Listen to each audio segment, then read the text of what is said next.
दोस्तों एक बार फिर से हम आपके लिए AAI ATC recruitment 2025 apply online form fill up process की अपडेट लेके आ चुके हैं।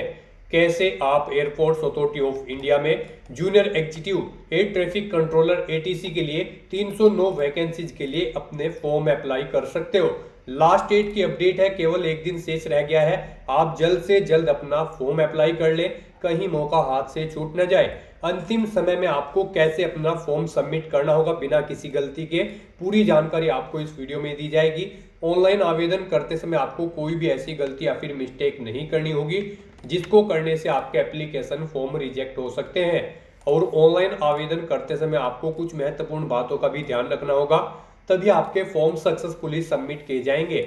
आवेदन करते समय आपको फोटोग्राफ, सिग्नेचर, डॉक्यूमेंट्स कैसे और कितने केबी में अपलोड करने होंगे, कैसे आप अपनी क्वालिफिकेशन की डिटेल दोगे, कैसे आप यहां पर फीस पेमेंट करते हुए रजिस्ट्रेशन से लेकर प्रिंट तक अपना फॉर्म अप्लाई करोगे। स्टेप बाय स्टेप कंप्लीट जानकारी के लिए आपको ये वीडियो शुरू से लेके एंड तक बिना स्किप किए हुए देखनी होगी। इस वीडियो को पूरा देखने पर ही आपके सभी सवाल और डाउट क्लियर होंगे। तो चलिए दोस्तों, बिना कोई वक्त कमाए शुरू करते हैं AAI रिक्रूटमेंट 2025 फॉर्म फिलअप की पूरी जानकारी।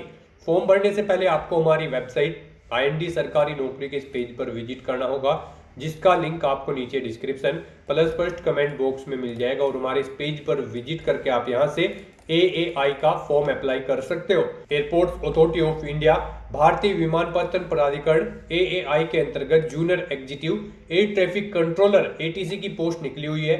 309 वैकेंसीज है। इसके लिए ऑनलाइन आवेदन करने का अंतिम मौका है। लास्ट डेट की न्यू अपडेट है, केवल एक दिन शेष रह गया है। आप जल्द से अपने फॉर्म अप्लाई कर ले। लास्ट डेट आवेदन करने की 24 मई 2025 है। 31,000 से 1,40,000 सैलरी है प्रति माह के लिए। बैचलर डिग्री से आप अप्लाई कर सकते हो या और BTech से आप अप्लाई कर सकते हो। 18 से 27 वर्ष आयु सीमा है।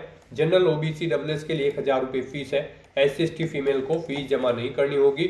ऑनलाइन मोड से आप पेमेंट कर सकते हो। Computer based test, voice test, physical test के आधार पे सिलेक्शन होगा। ऑनलाइन अप्लाई कर सकते हो। ऑल इंडिया से अप्लाई कर सकते हो।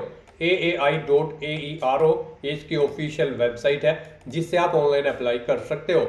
इंपोर्टेंट लिंक सेक्शन के अंतर्गत ऑफिशियल नोटिफिकेशन PDF लिंक पर क्लिक करके आप इसकी ऑफिशियल PDF डाउनलोड कर सकते हो। इसमें आपको कंप्लीट जानकारी दे दी गई है, जैसे कि कैटेगरी वाइज वैकेंसीज, साथ ही साथ क्वालिफिकेशन की detail, age limit, age relaxation की भी आपको इंफॉर्मेशन दे दी गई है। आवेदन करने की डेट आपको दी गई है, सैलरी डिटेल, साथ ही साथ यहाँ पर सिलेक्शन क्राइटेरिया की इंफॉर्मेशन, एग्जाम पैटर्न, सिलेबस और हाउ टू अप्लाई का भी कंप्लीट प्रोसीजर दे दिया गया है। तो ऑनलाइन आवेदन करने से पहले आपको ये ऑफिशियल नोटिफिकेशन की PDF पूरा पढ़ना अनिवार्य है। इसको पूरा पढ़ने से ही आपके सभी सवाल और डाउट क्लियर होंगे। PDF रीड आउट करने के बाद में आपको अप्लाई ऑनलाइन लिंक पर क्लिक करना होगा, तो आपके सामने ऑनलाइन आवेदन करने का ये ऑफिशियल पोर्टल ओपन हो जाएगा। गाइस, यहाँ पर आने के बाद अगर आपने पहले से रजिस्ट्रेशन कर रखा है तो आपको लॉगिन के इस लिंक पर क्लिक करना है। उसके बाद आपके सामने यहाँ पर कुछ इस तरह से इंटरफेस ओपन होगा। यहाँ पर आने के बाद आपको अपनी यूजर ID, पासवर्ड एंटर करके ये कैप्चा कोड यहाँ पर एंटर करना है और फिर आपको लॉगिन की स्टेप पर क्लिक करके अपने डैशबोर्ड में लॉगिन कर लेना है और वहाँ से आपको अपना फॉर्म अप्लाई करना है। और अगर आप इस भर्ती के लिए फर्स्ट टाइम अप्लाई करने जा रहे हो तो सबसे पहले यहाँ पर आपको अपना रजिस्ट्रेशन करना होगा। उसके लिए आपको रजिस्टर का ये लिंक दिया गया है, आपको इस लिंक पर क्लिक करना है और अपना रजिस्ट्रेशन करते हुए अपना फॉर्म अप्लाई करना है। जैसे ही आप रजिस्टर के लिंक पर क्लिक करेंगे आपके सामने रजिस्ट्रेशन का फॉर्म ओपन हो जाएगा।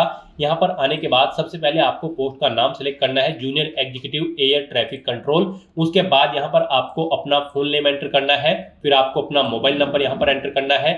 मोबाइल नंबर एक बार फिर से एंटर करके उसे कंफर्म कर लेना है। उसके बाद अगर आपके पास कोई अल्टरनेट मोबाइल नंबर है वो आप एंटर कर दें, नहीं है तो इस कॉलम को खाली छोड़ दें। फिर यहाँ पर आपको अपना ईमेल एड्रेस एंटर करना है, वही ईमेल एड्रेस आपको एक बार फिर से एंटर करके उसे कंफर्म कर लेना है। और उसके बाद गाइस आपको जनरेट OTP के इस ऑप्शन पर क्लिक करना है।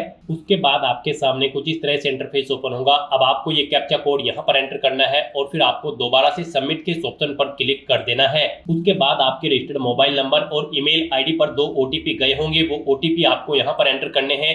मोबाइल ओटीपी के सामने मोबाइल वाला ओटीपी, ईमेल ओटीपी कॉलम के सामने आपको ईमेल वाला ओटीपी एंटर करना है और उसके बाद आपको वैलिडेट के ऑप्शन पर क्लिक करके अपना मोबाइल नंबर और ईमेल आईडी को यहां पर वेरीफाई कर लेना है, वैलिडेट कर लेना है। उसके बाद आपको डिक्लेरेशन सेक्शन में आना है, आई एग्री के चेकबॉक्स को ओके करना है, ये कैप्चा कोड आपको यहां पर एंटर करना है और उसके बाद गाइज आपको रीवेरीफाई के इस ऑप्शन पर क्लिक कर देना है। उसके बाद ऊपर जो आपने डिटेल प्रोवाइड कराई है उसका पूरा प्रीव्यू यहां पर आपको शो कर दिया गया है। आपको इनके सामने इन सभी चेकबॉक्सेस को ओके करना है और फिर गाइज आपको सबमिट के इस ऑप्शन पर क्लिक कर देना है। इस तरह से यहां पर आपका रजिस्ट्रेशन सक्सेसफुली कंप्लीट हो चुका है। आपके रजिस्टर्ड मोबाइल नंबर और ईमेल आईडी पर एक यूजर आईडी और पासवर्ड सबमिट किए गए हैं। आपको उन्हें केयरफुली नोट डाउन करके रख लेना है फ्यूचर यूज के लिए। और यहाँ पर गाइज अब आपको गो टू एप्लीकेशन के इस ऑप्शन पर क्लिक करना है। नेक्स्ट आपके सामने कुछ इस तरह से इंटरफेस ओपन होगा। अब यहाँ पर आने के बाद गाइज आपको सबसे पहले अपना जेंडर सेलेक्ट करना है। उसके बाद आपको अपनी डेट ऑफ बर्थ यहाँ पर सिलेक्ट करनी है, अपनी नेशनलिटी आपको सिलेक्ट कर लेनी है इंडिया। उसके बाद आपको अपनी कैटेगरी यहाँ पर सिलेक्ट करनी है। फिर यहाँ पर आपको अपनी पर्सनल इन्फॉर्मेशन देनी है। यहाँ पर आकर आपको अपने फादर का नाम एंटर करना है, अपनी मदर का नाम आपको एंटर करना है, अपना मैरिटल स्टेटस यहाँ पर आपको सिलेक्ट कर लेना है, आप मैरिड हो या फिर अनमैरिड। उसके बाद आपको इस पेज को नीचे स्क्रॉल डाउन करना है और फिर यहाँ पर आपको अपनी पीडब्ल्यूबीडी की डिटेल देनी है। यहाँ पर आपसे पूछा गया है कि क्या आप पीडब्ल्यूबीडी कैंडिडेट है और आपकी डिसेबिलिटी यहाँ पर 40% से कम है। अगर है तो यहाँ पर आप यस ऑप्शन सिलेक्ट करें, अपनी डिसेबिलिटी का टाइप सिलेक्ट करें, फिर यहाँ पर आप परसेंटेज दें डिसेबिलिटी की अपनी। और अगर नहीं है आप यहाँ पर पीडब्ल्यूबीडी कैंडिडेट तो आपको नो ऑप्शन सिलेक्ट करना है, फिर आपको बाकी की डिटेल नहीं देनी होगी। उसके बाद आपसे पूछा गया कि क्या आप ईएक्स सर्विसमैन कैंडिडेट हैं। अगर हैं तो आप यस ऑप्शन सिलेक्ट करें, फिर आप सर्विस की ज्वाइनिंग डेट यहाँ पर सिलेक्ट करें, जॉब छोड़ने की डेट आप सिलेक्ट करें। इनके अकॉर्डिंग आपकी सर्विस पीरियड यहाँ पर कैलकुलेट करके आपको शो कर दी जाएंगे। और अगर आप ईएक्स सर्विसमैन नहीं हो तो यहाँ पर आपको सिंपली नो ऑप्शन सिलेक्ट करना है। उसके बाद यहाँ पर आपको अपनी टैक्स सिटी सिलेक्ट करनी है। यहाँ पर आपको 5 चॉइसेस दी गई है। आप यहाँ पर पहले स्टेट सिलेक्ट करें, उसके बाद आप सिटी सिलेक्ट करें। इस तरह से यहाँ पर आपको 1 बाय 1 करके 5 टैक्स सिटी सिलेक्ट कर लेनी है। जिस टैक्स सिटी को आप फर्स्ट नंबर पर प्रेफरेंस देना चाहते हैं उसे यहाँ पर आप फर्स्ट नंबर पर सिलेक्ट करें, जिसे सेकंड नंबर पर प्रेफरेंस देना चाहते हैं उसे यहाँ पर आप सेकंड नंबर पर सिलेक्ट कर ले। इस तरह से यहाँ पर आपको अपनी 5 टैक्स सिटी सिलेक्ट कर लेनी है। उसके बाद आपसे पूछा गया है कि क्या आप गवर्नमेंट एम्प्लॉय हैं या फिर एएआई या फिर सेंट्रल गवर्नमेंट या फिर स्टेट गवर्नमेंट या फिर किसी प्राइवेट सेक्टर में आप कार्यरत हैं। अगर हैं तो यहाँ पर आप यस ऑप्शन सिलेक्ट करें और नहीं है तो यहाँ पर आप नो ऑप्शन सिलेक्ट कर लें। उसके बाद आपसे पूछा गया कि क्या आप एएआई के एम्प्लॉय हैं, रेगुलर एम्प्लॉय। अगर है तो यस करें, फिर ज्वाइनिंग डेट आप सिलेक्ट करें, अपना एम्प्लॉयमेंट नंबर यहाँ पर आप दें। और अगर नहीं है आप रेगुलर एम्प्लॉय तो आपको नो ऑप्शन सिलेक्ट करना है। उसके बाद आपसे पूछा गया कि क्या आप एएआई के अप्रेंटिस ट्रेनिंग कैंडिडेट हैं। अगर हैं तो आप यस ऑप्शन सिलेक्ट करें और फिर अपना अप्रेंटिसशिप नंबर यहाँ पर दें, नहीं है तो आप नो ऑप्शन सिलेक्ट कर लें। इस तरह से अपने डिटेल फिल करने के बाद फिर आपको सेव एंड नेक्स्ट के इस ऑप्शन पर क्लिक करना है। नेक्स्ट यहाँ पर आपको अपनी कम्युनिकेशन डिटेल देनी है। यहाँ पर आपको अपना कोरोस्पोंडेंस एड्रेस एंटर करना है। उसके बाद आपको अपना परमानेंट एड्रेस यहाँ पर एंटर करना है। और अगर आपका परमानेंट एड्रेस आपके कोरोस्पोंडेंस एड्रेस के अकॉर्डिंग सेम है तो आप यहाँ पर each permanent address same as correspondence address में यस के इस ऑप्शन पर क्लिक कर दें। ऑटोमेटिकली आपका परमानेंट एड्रेस आपके कोरोस्पोंडेंस एड्रेस के अकॉर्डिंग फिल हो जाएगा। और उसके बाद गाइज यहाँ पर आपको सेव एंड नेक्स्ट के इस ऑप्शन पर क्लिक कर देना है। नेक्स्ट यहाँ पर आपको अपनी क्वालिफिकेशन की डिटेल प्रोवाइड करानी है। गाइज इस भर्ती में पार्टिसिपेट करने के लिए आपके पास बैचलर डिग्री होनी जरूरी है। रेगुलर बैचलर डिग्री यहाँ पर 3 साल के आपके पास होनी जरूरी है साइंस में, जैसे कि बीएससी, और उसमें आपके पास फिजिक्स और मैथमेटिक्स एक सब्जेक्ट के रूप में होने जरूरी है। या फिर आपके पास full time regular bachelor degree engineering में होनी चाहिए, इंजीनियरिंग की किसी डिसिप्लिन में, प्लस उसमें भी आपके पास फिजिक्स और मैथमेटिक्स एक सब्जेक्ट के रूप में होने जरूरी है किसी एक सेमेस्टर में। तो यहाँ पर अब आपको अपनी क्वालिफिकेशन की डिटेल प्रोवाइड करनी है। सबसे पहले यहाँ पर आपको अपनी 10वीं क्लास की डिटेल देनी है। यहाँ पर आपको देना है सबसे पहले बोर्ड का नाम, जिस बोर्ड से आपने अपनी 10वीं क्लास पास आउट की है। पासिंग ईयर आपको यहाँ पर सिलेक्ट करना है, कब आपने अपनी 10वीं क्लास पास आउट की है। स्कूल या कॉलेज का नाम देना है। सब्जेक्ट कॉम्बिनेशन बताना है, आर्ट, कॉमर्स या फिर साइंस, जिसमें भी आपने अपनी 10वीं क्लास पास आउट की है। उसके बाद यहाँ पर आपको बताना है आपका जो रिजल्ट है वो परसेंटेज में था या फिर सीजीपीए में, आप अपने अकॉर्डिंग ऑप्शन सेलेक्ट करें। परसेंटेज में अगर था तो यहाँ पर आपने कितने मार्क्स ऑब्टेन किए हैं वो आप एंटर करें। टोटल कितने मार्क्स थे जिसमें से मार्क्स आपने ऑब्टेन किए हैं वो आप एंटर करें। इनके अकॉर्डिंग यहाँ पर आपकी परसेंटेज कैलकुलेट करके आपको शो कर दी जाएगी। उसके बाद यहाँ पर आपको अपनी 12वीं क्लास की डिटेल देनी है। यहाँ पर भी आपको सबसे पहले बोर्ड का नाम देना है जिससे आपने अपनी 12वीं क्लास पास आउट की है। पासिंग ईयर यहाँ पर आपको देना है। फिर आपको स्कूल या इंस्टीट्यूट का नाम देना है जिससे आपने अपनी 12वीं क्लास पास आउट की है। सब्जेक्ट बताने हैं आपके पास 12वीं में क्या था, पीसीएम या यानी कि फिजिक्स केमिस्ट्री मैथ, या फिर फिजिक्स केमिस्ट्री बायोलॉजी पीसीबी, या फिर पीसीएम, या फिर कॉमर्स, या फिर आर्ट। आप अपने अकॉर्डिंग यहाँ पर सब्जेक्ट्स एंटर करें। उसके बाद यहाँ पर आपको बताना है आपका जो रिजल्ट था वो परसेंटेज में था या फिर सीजीपीए में। परसेंटेज में अगर था तो बताएं कितने मार्क्स आपने ऑब्टेन किए हैं, टोटल कितने मार्क्स थे जिसमें से मार्क्स आपने ऑब्टेन किए हैं वो आप एंटर करें। इनके अकॉर्डिंग यहाँ पर आपकी परसेंटेज यहाँ पर कैलकुलेट करके शो कर दी जाएगी। और अगर सीजीपीए में आपका रिजल्ट था तो यहाँ पर आप सीजीपीए ऑप्शन सेलेक्ट करें, फिर कितना सीजीपीए आपने ऑब्टेन किया है वो आप एंटर करें, टोटल सीजीपीए कितना था वो आप एंटर करें।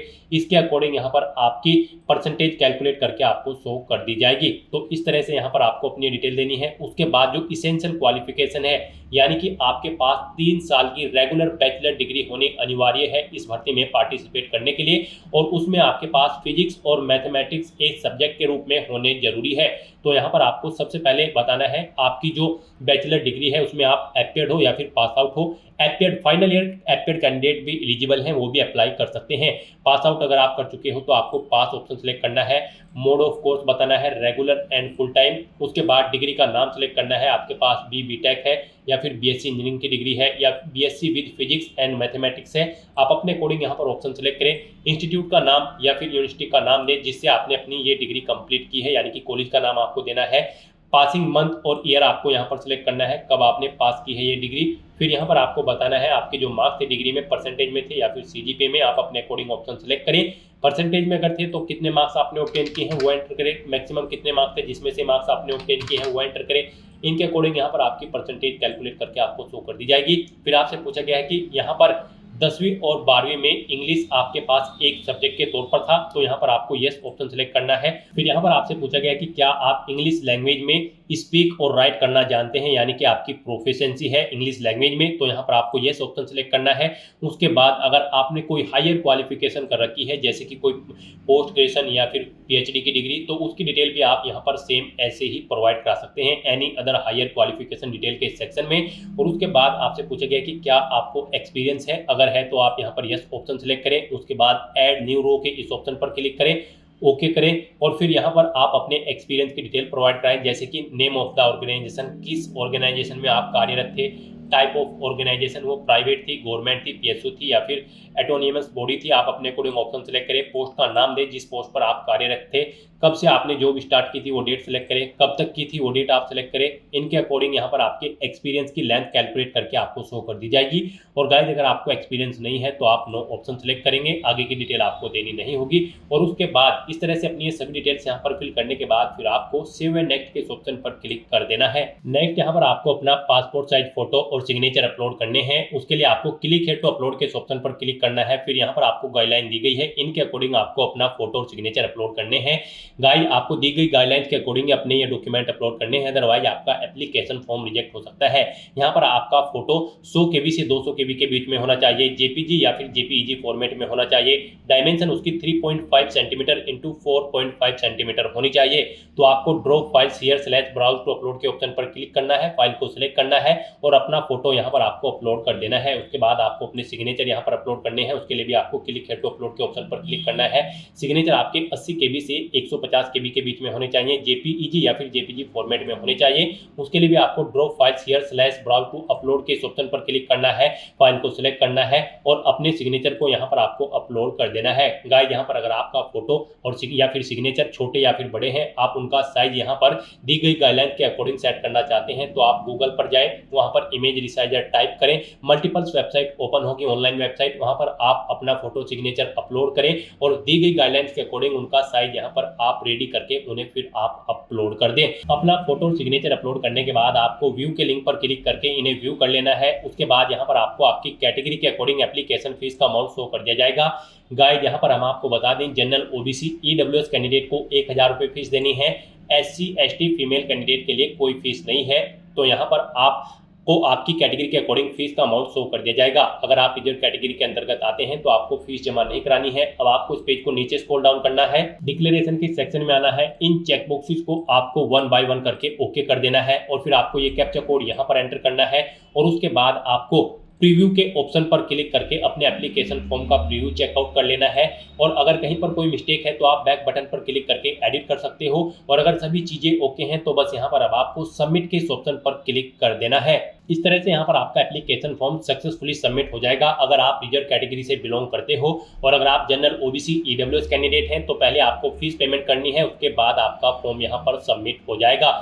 सक्सेसफुली फॉर्म को सबमिट करने के बाद गाइज अब आपको यहाँ पर प्रिंट के इस ऑप्शन पर क्लिक करना है और अपने एप्लीकेशन फॉर्म का एक हार्ड कॉपी प्रिंट आउट ले लेना है फ्यूचर यूज के लिए, फ्यूचर रेफरेंस के लिए। तो दोस्तों ऐसे आप airports authority of India junior executive air traffic control के 309 खाली पदों को भरने के लिए अपना फॉर्म अप्लाई कर सकते हो बिना कोई मिस्टेक किए हुए। आज की इस वीडियो में बस इतना ही। आई होप ये वीडियो आपको पसंद आई होगी। अगर पसंद आई हो तो इसे लाइक और शेयर करें, चैनल पर नए हो तो इसे सब्सक्राइब कर लें। Thanks for watching.